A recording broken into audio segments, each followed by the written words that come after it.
Salut à mes étudiants, clients, Patreon et aux spectateurs. Alors, aujourd'hui, une vidéo de théorie essentielle sur les matériels instances. Alors, tous les gens concernés peuvent avoir accès à la scène. J'ai dû la donner à mes étudiants sur Discord et elle est disponible sur Patreon.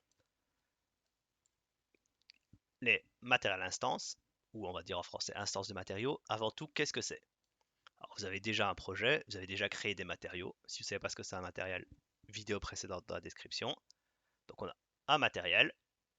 Une instance, c'est, clic droit, créer une instance, une espèce de copie de ce matériau qui en réalité contient ses propriétés. Alors, on peut voir que si on met l'original et l'instance, visuellement, ça ne change strictement rien. Alors, c'est purement technique, mais en réalité, quand vous lancez le moteur, tous les jours, on imagine que vous n'avez pas un moteur qui tourne en 24h24, pour chacun de vos matériaux, donc ici tous ceux qui sont dans cette scène, Unreal recalcule, je vais ouvrir celui-là, toutes les opérations qui sont faites une fois pour créer un schéma, et puis il les refait une fois par seconde en temps réel. Donc vous voyez, Preparing Shader ici, on a tout ça, et on peut le connecter pour voir qu'il fait des opérations de bricolage. Mais toutes ces opérations-là, il les reconstruit une fois quand vous lancez le moteur. On reviendra là-dessus plus tard. Donc ici, on a test gray qui dit juste « Oh, la couleur grise » et qui me la donne. Et j'ai créé son instance. Pour test gray, il charge tout ce qu'il y a comme logique dedans, mais pas pour l'instance, car quand il lance l'instance, il fait « Ah bah la logique, elle est là ». Donc j'ai pas besoin de la refaire. Il l'a fait une fois pour les deux. C'est là la grande différence alors. On va faire un exemple, c'est toujours plus facile. On va créer un matériel. On va appeler couleur.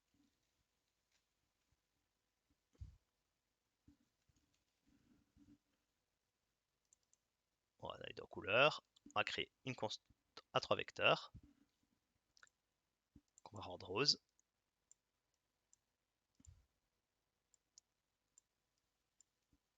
C'est que de la théorie, donc même si vous n'avez pas le projet, vous pourrez suivre sans aucun problème. Refaites juste ce que je fais. Et on va l'enregistrer. Voilà, on a créé ce matériel-là. Alors on a rose, on peut le mettre là. Voilà. Vous pouvez voir que les masters sont vert foncé et les instances sont vert clair. Coucou braves gens, Lou d'après édition. Alors, donc c'est les masters qui sont en vert clair et les instances qui sont en vert foncé. C'est quand même dommage, genre une vidéo de 20 minutes qui explique ça et de se tromper, mais voilà, correction faite. Alors, le problème c'est, quand on débute, si je veux un cube, mais un cube bleu, on a tendance à faire dupliquer, couleur bleue.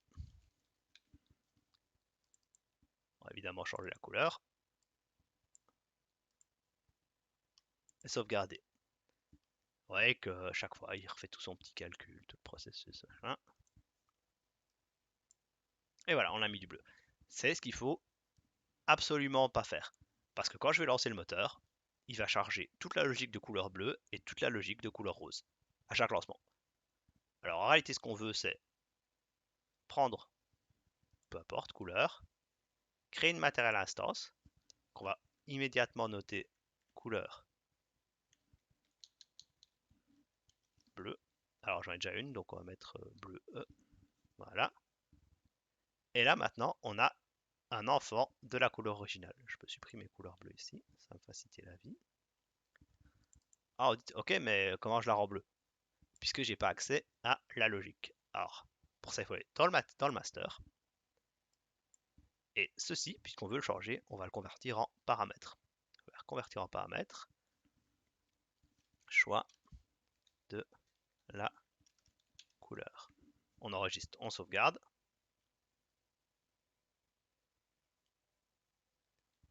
Et maintenant, dans couleur bleue, on a gagné le paramètre choix de la couleur qu'on peut rendre bleu. Voilà. Alors, on a notre couleur bleue. Mais couleur, vu que c'est un master, idéalement, on ne devrait pas l'afficher. Ce qu'on va faire, c'est prendre l'original, créer une instance, et on va appeler ça couleur rose. Voilà. Et on peut donc ainsi le dupliquer. Une copie d'une instance a le même parent. un frère et sœur, basiquement. Couleur vert.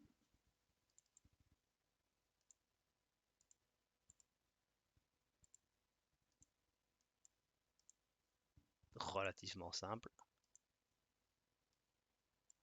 Donc on a un master et 3 instances. Alors, c'est une bonne pratique aussi de utiliser, moi je mets m/bas couleur, comme ça, quand vous êtes dans tous vos contenus, vous tapez m/bas et là vous avez tous vos masters qui s'affichent.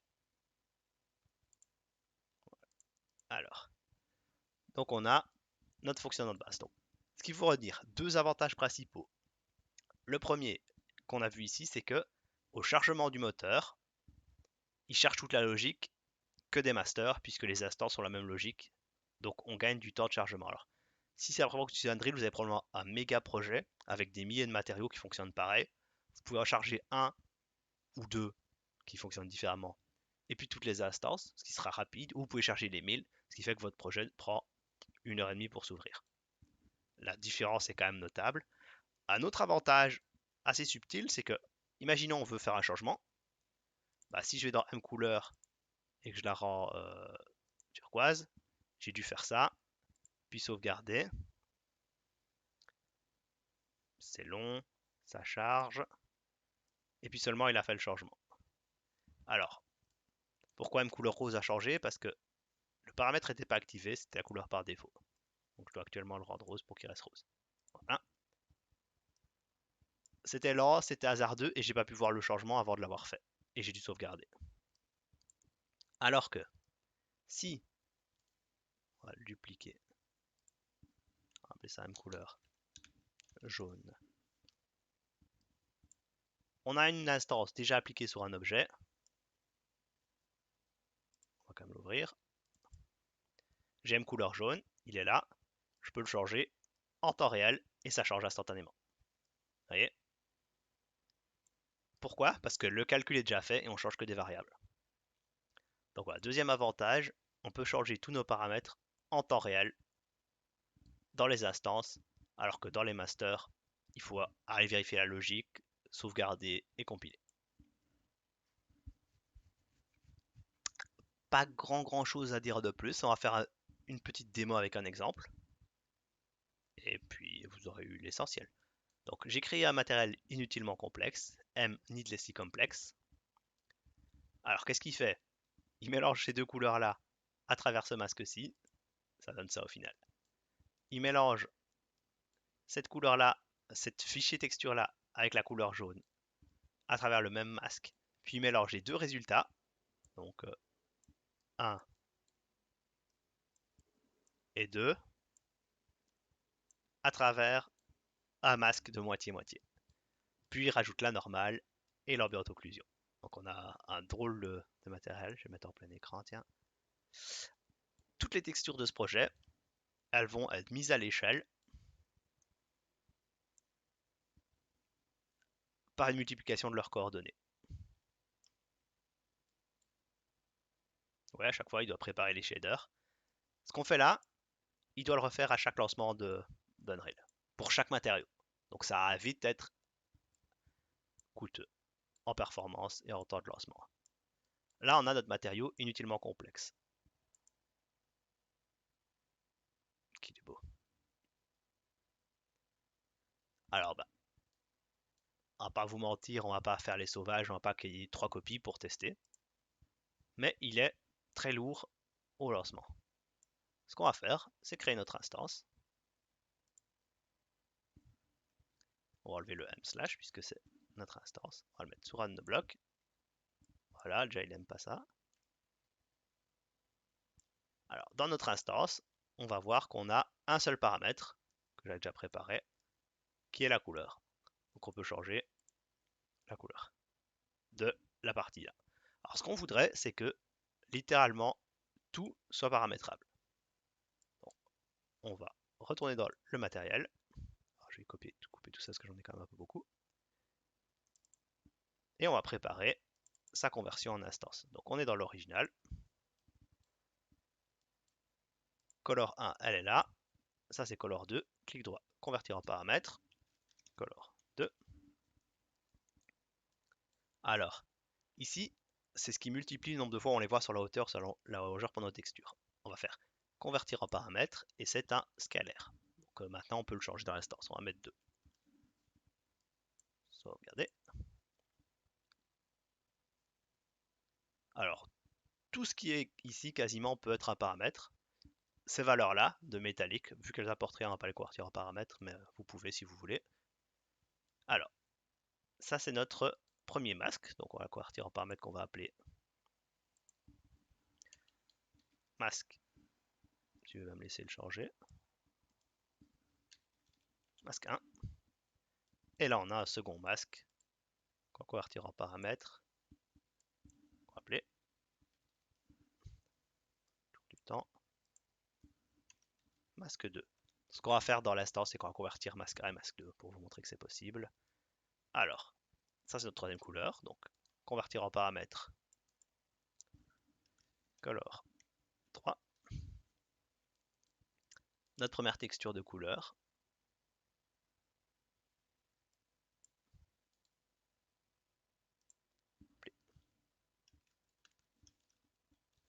Texture couleur 1. Ça, ce sera notre normale. Et notre ambient occlusion.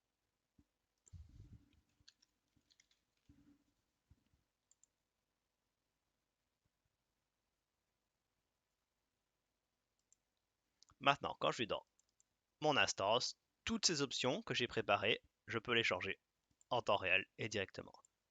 Donc, la répétition. Alors, vous voyez, quand j'ai mis 2, j'ai pas changé la valeur, je l'ai juste nommé 2. Moi, je voulais une valeur par défaut de 2. Donc, on va retourner dedans. On va appeler ça répétition comme nom. Et la valeur, ce sera 2 par défaut. Voilà, on va sauvegarder, on va aller regarder ça dans l'instance.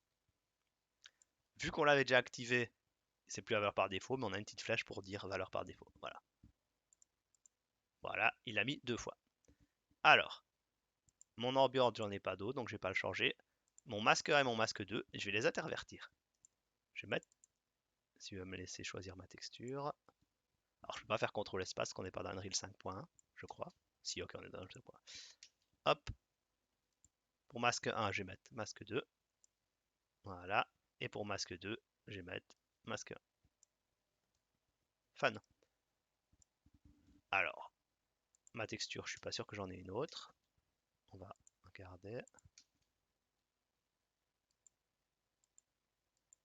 Non. Du coup, on va la laisser. Ma couleur, on va mettre du vert. On va activer tous ces autres paramètres là. Donc s'ils ne sont pas activés, c'est la valeur par défaut qui est dans le master. Et voilà, on a fait nos changements en temps réel. On va, il l'a déjà appliqué parce que bonne pratique. Faire une copie, à créer une copie de celle-ci. Et dans la copie, on va changer les couleurs. Ça maintenant ce sera là. Ça ce sera ici. Ça ce sera du noir. Ça ce sera un dégradé. Parce que c'est fait. Contre l'espace. Hop. Voilà. Alors évidemment, on va appliquer notre instance dessus, comme ceci. Et ces deux matériaux-là partagent le temps de calcul de l'original qui n'est jamais présent dans la scène. C'était la synthèse de l'idée. Donc bonne pratique pour chaque matériau qui fonctionne différemment, vous créez un master. Et puis du coup, chacun des mêmes matériaux en termes de fonctionnement est une instance. C'est pas plus compliqué que ça, mais vous pouvez toujours avoir des questions. Donc sur votre projet original, idéalement vous voulez avoir quelques masters pour, genre par exemple ici, un seul master pour tous les matériaux qui n'ont qu'une couleur, un seul master pour peu importe ce que c'est, un seul master pour tous les matériaux lumineux, un seul master pour tous les matériaux de vitre, et toutes les variations sont dans des instances. Comme ça, il fait la compilation et le calcul qu'une fois pour chacun des matériaux, et ça s'ouvre toujours beaucoup plus vite. En plus, c'est plus facile pour tester parce qu'on peut faire les changements en temps réel. Je vais quand même prendre le temps de vous montrer un autre exemple pratique de exactement la même chose que ce qu'on vient de voir. Sinon, vous pouvez directement aller sur la conclusion de cette vidéo. Alors, ici on a notre bloc en or. Donc c'est un master. Alors, on a pas mal de trucs, c'est intéressant. Donc on a une couleur multipliée par l'orbite occlusion et une normale. Le reste, c'est des valeurs. Je me demande si j'avais pas déjà fait une instance pour le premier tutoriel d'ailleurs. Donc, ce qui peut être remplacé par une instance de ce matériel, c'est tous les matériaux qui ont exactement ce fonctionnement. C'est-à-dire une couleur, du métal, multiplié par une occlusion, une normale, et puis deux valeurs qu'on peut changer. Donc si votre prochain matériau a exactement ces paramètres-là, on va créer une instance. C'est comme ça que j'avais fait l'argent. Ça, je vais le convertir en paramètre. Couleur métallique. La valeur par défaut, ce sera doré. Ça doit être converti en paramètre. On va appeler P normal. Et ça, ce sera converti en paramètre. P ambiante. Et les valeurs, convertir en paramètre.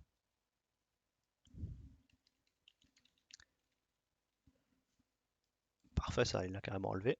Donc pour en créer à nouveau, c'est un scalar, scalar parameter, qu'on va appeler métallique. Et convertir en paramètre. Roughness. Alors mon métallique, je vais remettre à 1 parce que c'est distrayant. Mais voilà. L'identité de ce matériau, c'est sa fonction. Donc on va aller dans mon instance. Et si je veux faire de l'argent, je prends mon métallique, je le rends gris. Ok, j'ai un bronze accidentellement parce qu'il a lagué, mais c'est propre. Et tout ce qui est paramétré, je peux le changer. Donc si j'avais une normale et une autre occlusion, je pourrais les changer, ça marcherait parfaitement. Ici, j'en ai pas, donc je les laisse. Et mes valeurs chiffrées, qui sont entièrement, pas des textures, je peux les changer. Je peux mettre non métallique, métallique, très rough, pas rough. Alors, ces paramètres, c'est généralement bien de les caper à 1. Donc ce qu'on va faire, c'est qu'on va aller dans l'original. Et ma roughness, on va mettre ce qu'on appelle à saturate. Ce que ça fait saturate, c'est que ça bloque la valeur entre 0 et 1. Si c'est en dessous de 0, ça fait 0. Si c'est au-dessus de 1, ça fait 1. C'est basiquement ce que fait un clamp. Sauf que clamp, on peut changer la valeur minimale et maximale. Mais si vous avez utilisé 0 à 1, c'est moins cher d'utiliser un saturate. Saturate, c'est basiquement gratuit dans le moteur. On peut presque en mettre au cas où, juste pour être sûr, quand votre valeur doit rester entre 0 et 1. Là maintenant, quoi que l'utilisateur va mettre, le résultat sera coincé entre 0 et 1. On va retourner dans notre instance. Voilà. Hop. Ma métallique peut être non métallique ou métallique, pas plus ou pas moins. Rough ou pas rough. Voilà, donc si je veux faire des lagos, on peut s'amuser, un peu bronze, un peu rose comme ça.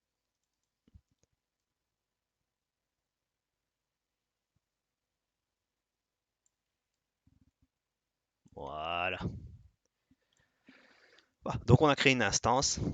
Et voilà, juste, j'ai cru que je venais de supprimer tout mon bureau. Juste par bonne pratique, on va créer une instance de l'original.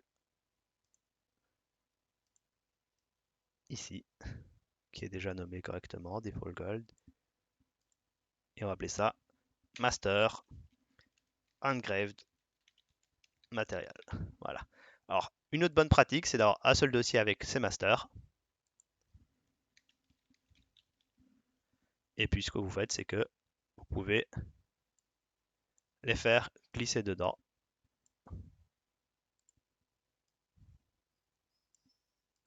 Comme ça, quand vous voulez appliquer sur la scène, vous les prenez tous ensemble. Et quand vous voulez aller chipoter les masters, ils sont tous ensemble dans le dossier master.